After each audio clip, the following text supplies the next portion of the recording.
We are live. If you are by chance watching this on my channel, welcome. We're just going to kind of get into a conversation. I wanted to see if you wanted to talk about the MegaCon at all, or I Oh, was sure. unable. Yeah. They had some amazing things that I learned there, some amazing disclosures. I met some wonderful people. Um, I'm going to be doing a few shows with some of the presenters there.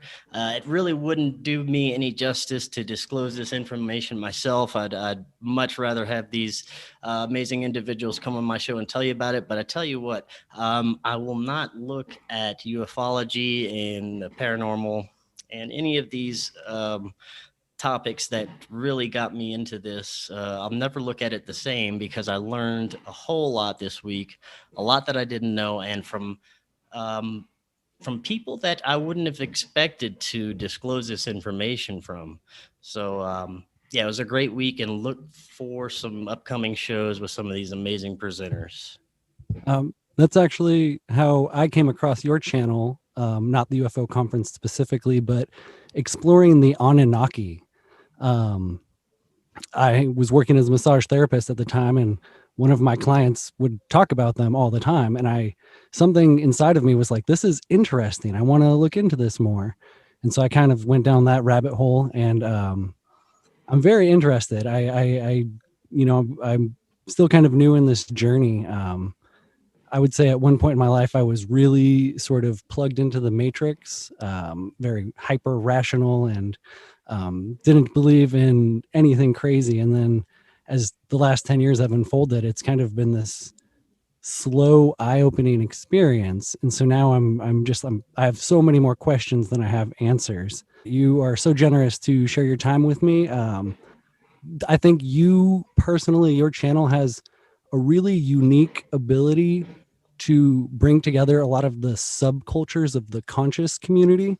So, like, speaking of like the hate and division, I've noticed that even within now the conscious community, there seems to be some division brewing, and that's kind of the whole point of dividing the people. Um, but your channel, you've had on such a diverse group of people who might be right or might be left, and you talk sometimes about kind of identity politics or the culture war.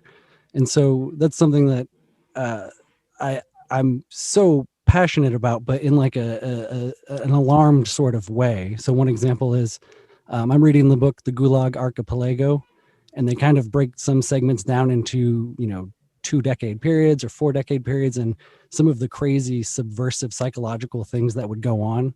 Just talking about how like a husband would not want to be honest with his wife for fear of being turned in. And so then you mentioned during the intro about how you got a YouTube strike, and I think you would have to be dishonest to not believe that there is a lot of censorship going on right now, and it's very alarming, and it's kind of disheartening. And so I'm trying to transmute that like sadness and frustration into a positive effort. Um, and so um, I had another question, actually, if I can Sure, ask of it. course. Speaking about Ask your away. audience, um, how do you balance having an open mind versus being critically discerning? For example, you got to speak to David Icke, and so that's big. There's a lot of questions there, and so in the interest of freedom of speech, everyone should have a platform. So how do you balance that with your own personal sort of critical thinking skills? Well, that's kind of developed a lot over the years. When I first started looking into all this stuff, I've always been very open-minded, but learned to become a lot more discerning with certain things. I knew from the beginning that if I was going to start looking into this stuff, I'd have to do a lot of research to come across and try and present this information to people and not sound like a nutcase. And that's why I decided to have guests on my show that knew a lot more than I did, that were more intelligent than I was, especially about the topics that I was gonna talk about. So that helped me, kind of gauge where to go and what to present to kind of to stay as biased and in the middle as possible. Now I'll have guests on all ranges of topics and on all sides of the argument. You know, I'll have people which some people may consider the enemy, you know, or some people may consider you know, somebody who's trying to misinform the public. But I feel that we need to have all these voices on to discern for ourselves. And I try and ask them the right questions to where we can get the right answers out of them, so we can put all this information together from all sides of the story and make our own decisions. And I think that's the only way that we're going to decipher any of the information coming out right now, is to get it from as many sources as possible. And I use my gut instinct, my intuition. If something tells me no, this doesn't feel right, I usually go with that.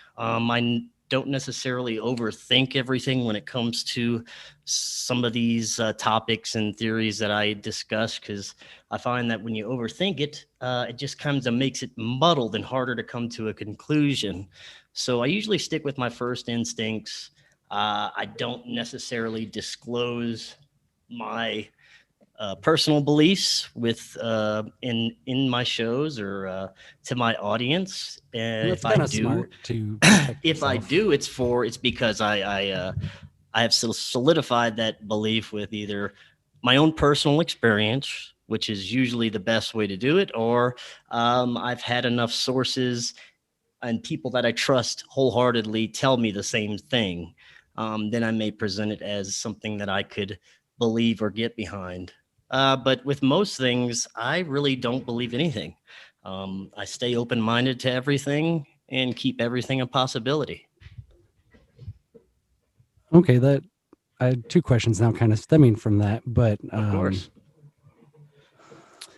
with the bleak future of censorship, it's only a matter of time until all of the alternative news sources are pushed out of the mainstream platform. And you mentioned also not wanting to appear crazy, but also still exploring the truth. And so the smear of conspiracy theorists has never been more popular. Um, I know you also make videos for Rockfin. Um, Yes. have you heard of this concept of the white pill? And or what do you use to kind of motivate yourself or give yourself hope when things seem dark? Oh, okay. Well, um, I I try not to focus on anything negative, especially in my shows. I do present some bleak topics at time, but I always try to offer solutions towards the end of the show, because I'm just a naturally positive person. I try to look for the to the bright side of things for most instances. Although I am very much a realist as well, but I think that the best way to do it is to focus on the good things that you're doing for yourself. Because that's what I do for me. If things are going well in my life and I'm focused on the good things, all these other things that are happening, these terrible things like, our own government trying to kill us, or aliens invading and sucking out our brains, anything that could possibly be happening during these crazy times. I try to look at the things that I'm doing in my life that are good and contributing to the good of society and helping people and making other people happy. And if I'm doing that, usually everything else seems to fall into place, and we can't worry about the things that we can't really control. That's why I can discuss them, try and offer solutions, and maybe collectively a solution will come up. And that's really kind of the future, is um, creating that collective Right. upgrade, the elevation of the collective consciousness. I've heard various conscious community individuals talk about something like the new earth. And that's something that really kind of resonated with me. And so I personally get kind of overwhelmed when I look at the bigger picture of the geopolitical tyranny we're kind of living under. But another reason I love your channel, so I found Karen Holton's channel, Hmm. and she's like just so fantastic. Karen's great. Her content really kind of helps center me back in the now and remind me to get out in nature and to focus on myself, because no one person ever is going to like win the battle against the government. The key is community. It's building community. And it's just like, dang, that is so hard to do, because it feels like, and this is the conspiracy theorist in me, it feels like there's manufactured division, that there are actually people trying to push divisive content for the sake of, you know, divide and conquer. Oh, it Um, feels that way because it definitely 100% is that way. You come across it on every platform you're looking at, not only at every platform, but um, all different kinds of issues and agendas and topics that could be covered, from your parapolitical issues to paranormal issues to your ufology to spiritual to consciousness. Any of these topics that we cover that mainstream's not usually going to cover, there's misinformation and there's misguidance and there's arguing and there's infighting, but it's all by design, especially in these topics that we're talking about, because they don't those that are in control, some that don't want the truth out about what's really going on, so they throw in all this stuff to muddle and confuse everyone, just to keep us beyond the reach of that truth nugget that's really out there. But I think if we just keep the more we keep going at it, the more we're learning, the more information we get, um, the harder it is for them to confuse us if we are diligent and going to the right sources and double checking our research and going with our intuition. I think that the truth does come out. that is what the white pill is essentially. And I feel like the tide for me personally has shifted, and I have taken the white pill, but it was like, and I hate that this reference, the red pill reference, I hate that is now like a culture war sort of, it's been lost. It's a culture war casualty. You can't say that anymore because it's associated with the far right. I'm sorry for bringing that up on your channel. Oh no, it's all right. Don't want to give another strike, shoot. But I think I wanted to mention that sort of the hippie side of me. I like to think that I can read people somewhat. I've been wrong, I've been duped. I'm not perfect, but um, when I look at you and your content, it looks like you work really hard, and it's very obvious. And that's something that I really resonate with. It's motivating and inspiring, because Oh, thank you. you, you're this is what needs to be exposed to the masses. And so, do you have something that you do to recharge, to kind of reboost your soul or feed your soul? Uh, you know, I've just recently come to realize that more human contact, and not only human contact, but contact with more conscious individuals, more people who are like-minded. Um, this kind of interaction with people that we've been missing out on for the past couple of years because of this COVID thing. We've been locked in our homes. That's a huge part of it. Is getting the human interaction in there. That's a, I found that this conference was a huge boost for me to recharge everything. Um, Not only that, just taking a break from looking into the negative stuff, from looking into anything, and just kind of relaxing, enjoying life, going out, enjoy nature, enjoy your family, enjoy your dog. Just take a break from everything, and watch mindless movie sometimes, exercise, whatever it is that you just don't have to think about anything really. And that kind of helps me recharge and get back to where I need to be. That's kind of the life I'm trying to build. That's awesome. Thank you very much. Oh, no problem, man. Now, for you, I want to ask you when, or should I say, what event or series of events kind of triggered your? I mean, I hate to say awakening because it's become like a cliche now, but I guess your awakening, really. I feel like a walking cliche in a lot of ways, though. It's weird. I was thinking like a call to action in a sense. But again, even that's cliche in that I would say my big initial call to action was actually just something as simple as a psilocybin mushroom experience. At 26 years old, and prior to that, I had never done anything besides alcohol. Um, I kind of grew up, and this is a contributing component. I grew up believing that marijuana was bad. And so at 26 years old, I, you know, decided to try it. And I went through this experience that opened me up in a lot of ways. As anyone who has done it knows, good and bad. So it's a very mixed bag, but that's kind of the point.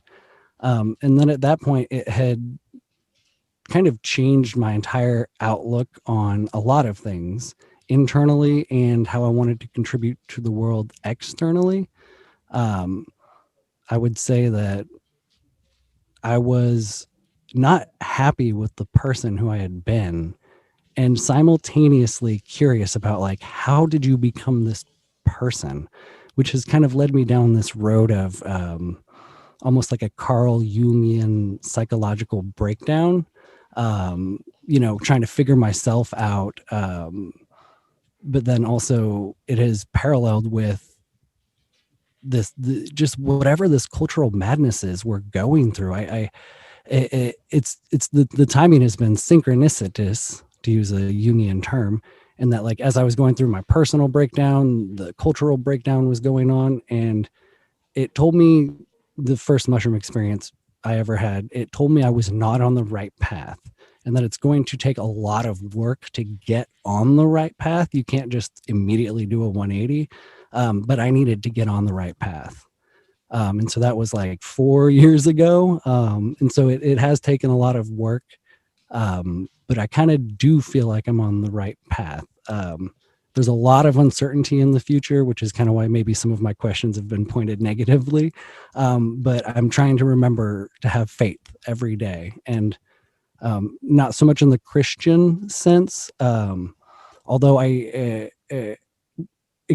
finding the conscious community, I've come back to appreciating the Christ consciousness concept, um, while trying to not ignore the Bible because there might be some historical accuracies there, but it shouldn't be like a governing doctrine. The message of, I call him hippie Jesus. I like to think of the real Jesus. He was more of like a hippie. That archetypical figure has been kind of inspiring and bringing me back to from being super plugged into the matrix to being unplugged and trying to live in that like balanced state of understanding the illusion. I have a dog. I'm sorry. He might be, he needs attention, but, and so, yeah, that first mushroom experience. And so that kind of led me down into this. I was like angry for a lot of reasons, personal and societal, but then I started smoking pot. And I was like, I don't know why this was illegal. I don't know why it has been so stigmatized. And then I look around and see the other addictions that are plaguing our people, opioids and, even sugar, when you look at it in a sense, can be an addiction. And I myself, man, I crave them chocolate chip cookies. And so uh, I really want to contribute to making the world better, but simultaneously, I feel like pushed out of the conversation because the conversation. This is the conspiracy theorist in me again, but it's a very if you don't agree with the mainstream narrative, you're crazy, you're a bad person. It feels Orwellian, and so I talk about trying to bring unity to the world, because if there is going to be any change on a social level, it's going to come from the conscious community, I believe. And so if there is division, if we can like rally around each other to bring in like a new, I think people talk about the age of Aquarius. Yeah. That would be cool. And I think on a bigger picture, the war on drugs has been something that affects a lot of communities, a lot of different communities. And when you look at it from the addiction perspective, that could be an issue that could bring together the polarized people from the right and the left, um, because we can't keep going down this path. We can't and I'm an emphatic and passionate person, and sometimes I get heated, and so I'm like kind of a hypocrite in that like I'm saying we need to come together, but I'm also like doing so in a like alarmist sort of way. But um, that's just kind of where I'm at. Is that then? I guess my call to action was that very first mushroom experience. Do Yeah, you I can. also? Oh, okay, yeah. I can relate to that. I mean, I remember it wasn't a mushroom as my first psychedelic experience. It was LSD, and I was a teenager. But I remember the next day, my perspective on everything had shifted. I just thought about everything slightly differently, a little bit more rebellious towards the system and everything. So I can definitely relate to how psychedelics can definitely shift your way of thinking. And I think that as a collective, we may be getting onto the right track because I don't think, I think because of everything that happened this past year, that we may be kind of realizing as a society that we've been lied to and that all the things that are happening, there's an agenda behind. And I think that, the more that people like us are coming out with and sharing information from not only ourselves but other people, the more that they're going to start to realize this. And I think that the mainstream media is suppressing the amount of people that are actually not on board with their bullshit. You know, Yes, I think they're scared to death of that. That if they find out that how many people are actually rebelling against this, they may be in big trouble. you're absolutely correct, and that's again one of the reasons they identify it, and so that's why they're pumping that manufactured division content. And it's what you do with your channel being so open and open-minded. You're my cat, sorry. I have a little zoo in here. But that's how we can bring unity. And so I talk a lot about like I just think about how can we bring unity, because I think of Martin Luther King in that era where I could have seen myself in the streets marching with them, but I don't see myself out in the streets wanting to march with BLM. Which, oh boy, that's I just opened up a lot of criticism with that. But they're just their movement is for the hyperbolic. I don't. There's a lot of things that can be said about it, but it's just whatever we can do. That's what I'm trying to do. I guess is just speak to people who might be on the edges of an ideology and thinking to themselves like, well, shoot. I also want to make the world a better place, but I don't really identify. I think there's a big yearning for like a sort of unifying message. And I think that might actually be the Christ consciousness message. It's just a matter of getting that message out there, and then the different iterations of just love and light, compassion. Um, and that's just what we're doing. I think that the remaining parts of society that are going to keep going with the mainstream agendas, keep blindly following our corrupt leaders, and then living the same way that they always have, basically asleep to everything.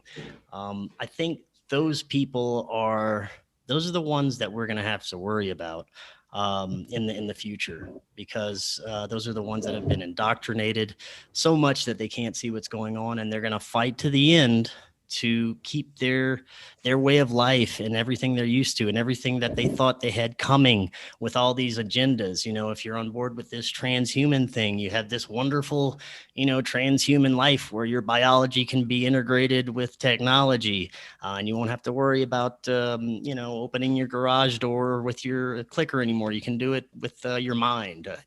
All these things that people who are on board with the mainstream agendas, um, that they won't, if we keep waking up, they won't have this future. And I think that these people are going to be the ones to fight for it, and they're the ones that you'd have to worry about when things fall apart for them, basically. Another reference that was lost, the Agent Smith reference from the Matrix movies, how anyone in the civilian area around you can turn into Agent Smith at any moment. And so, like, when you look at COVID, and how people were turning in their neighbors for having people over and whatnot, those are the exact people that you're talking about. And um, I try to have the positive hope that this new Earth that is talked about, I've heard it said that it's going to exist simultaneously with the old Earth. So it's going to be like an overlay of sorts, but we're going to build it by just living within our own sovereignty and agency and power. And so we're going to have to coexist with these people, but have to have the courage to just live our life. And then Now, one thing I have to say about the new Earth and these kind of new age type, even extraterrestrial collaborations and collectives where people claim to have all kinds of information that they've had from extraterrestrials, and they're sharing it with us, and it's about our future, about this new Earth that we could have, or they're getting downloads from this source, and I think it's these people, some of these people, that we have to kind of be wary of. Some of them may be completely genuine in telling the truth or what they believe to be the truth, but we have to be careful with this information because there's no way to verify any of it. I'm not saying that because I'm skeptical of them or I doubt what they're saying. I just think that we have to be careful because some of this information is frankly not true. Some of these people are out there just to get notoriety or even just to spread misinformation or disinformation. I'm sure that I've recently spoken with a lot of people that just had that specific purpose. So I think we have to be careful with new age information that we're getting from psychics, contactees, people who have claimed to gotten top secret information from this source, but they can't prove any of it. There's no documentation.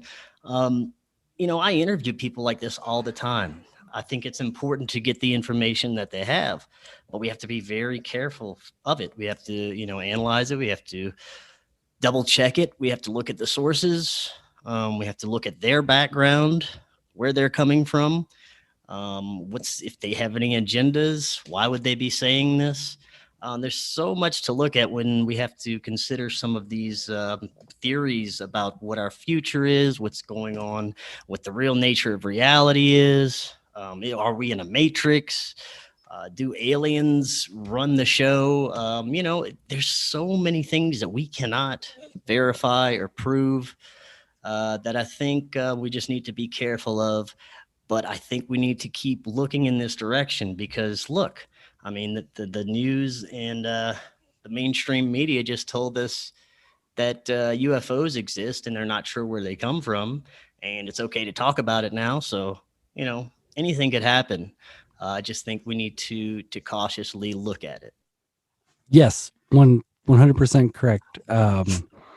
That's part of the frustration of going through the awakening or trying to go through the awakening is that there's so much information out there and it's really hard to discern what even could be true. And then also, in my case, I'm biased towards like wanting to that whole manifesting thing is like how much of that is real versus woo woo. And so it's I have more questions than answers, definitely. And so hopefully I can interview Now, more people. the one thing I can speak to, and I think that this should be the same for everyone, is their own personal experiences. You know, if you had a personal experience and you wholeheartedly believe it, and you know you've owned that experience, I think that it's okay to believe that, you know, and to come across and talk about it. But you can't expect everyone else to believe it because this is your experience. Just like me, I had a contact experience.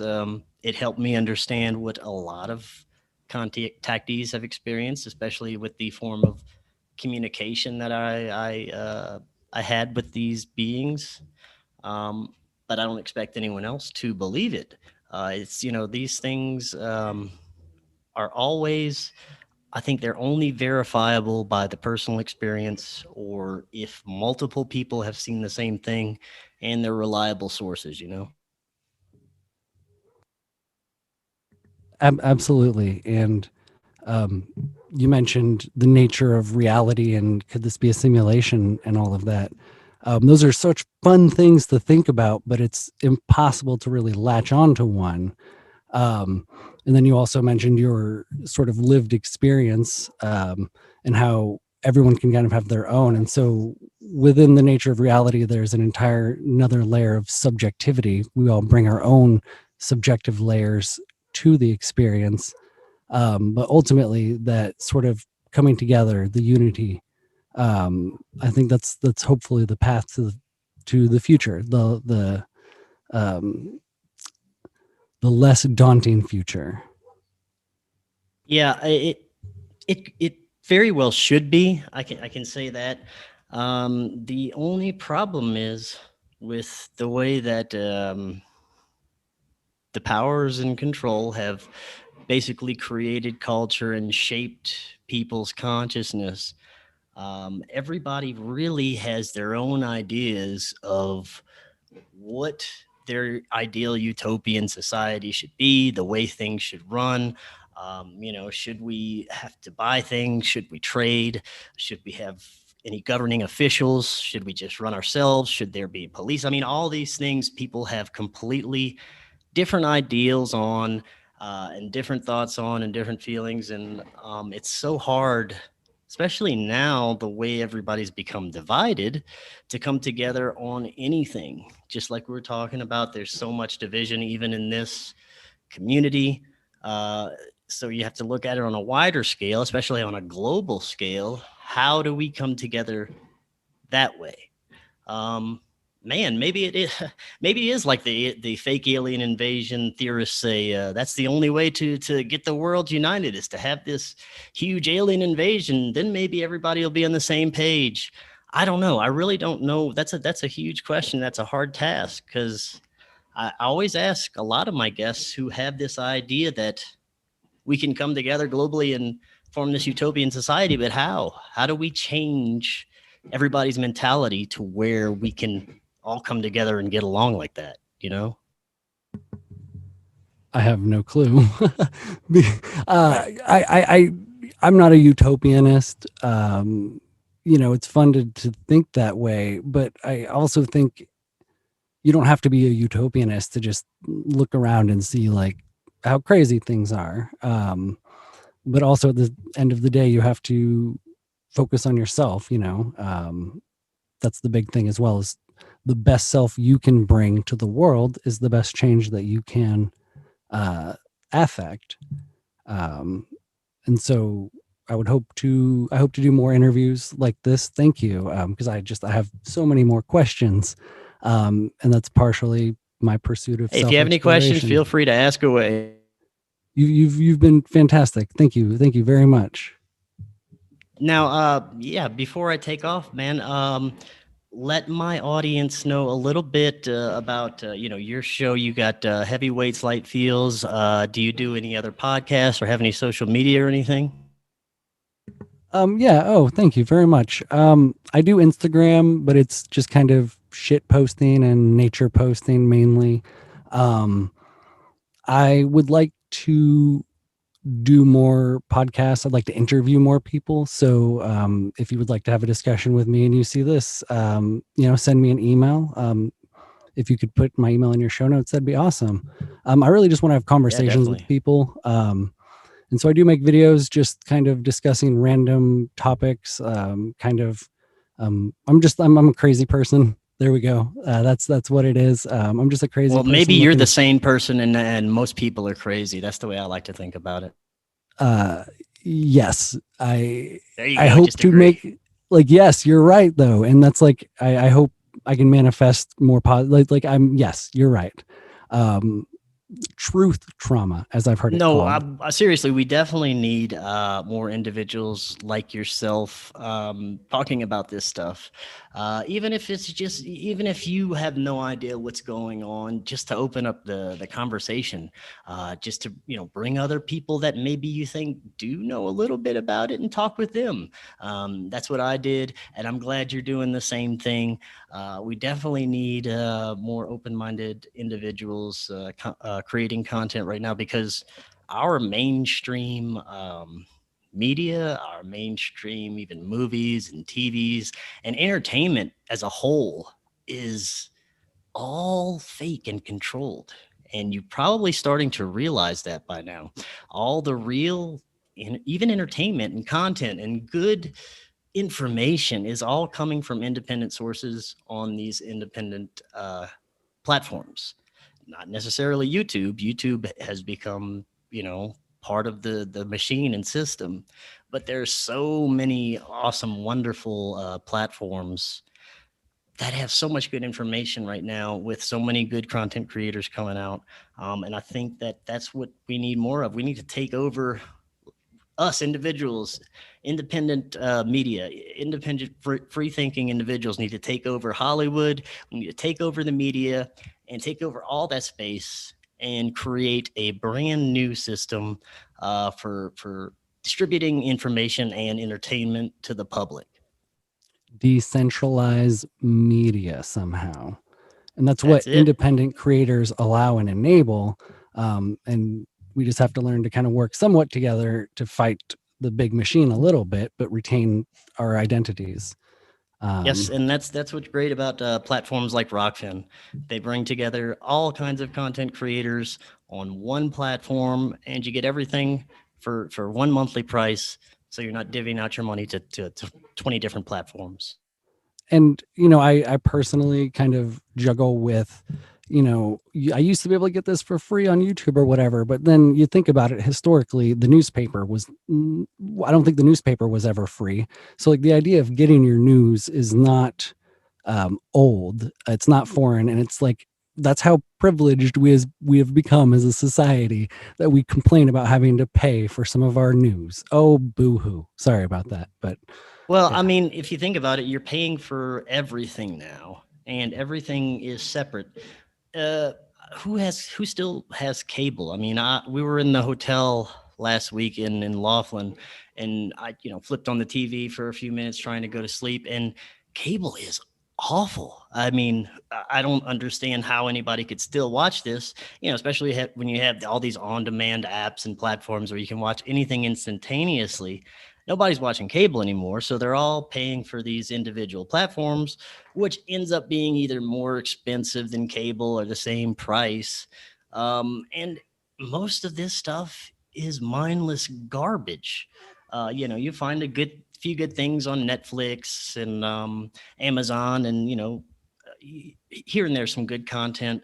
But we need more decentralized platforms and platforms that aren't going to be censored by the powers and control, and more places where we can just speak freely and get these ideas out.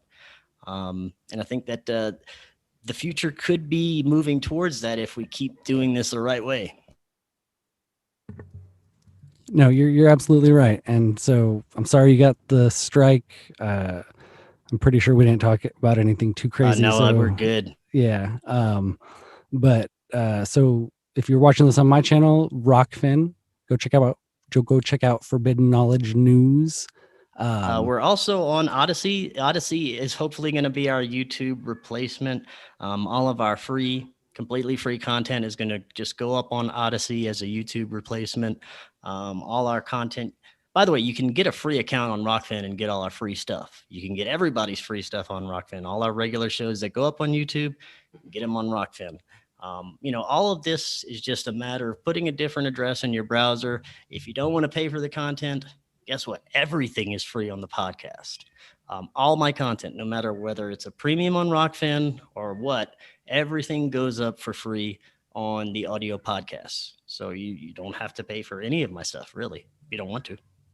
And the audio podcast, is that at library? On any podcast platform, Apple, Google, Spotify, whatever one you like best.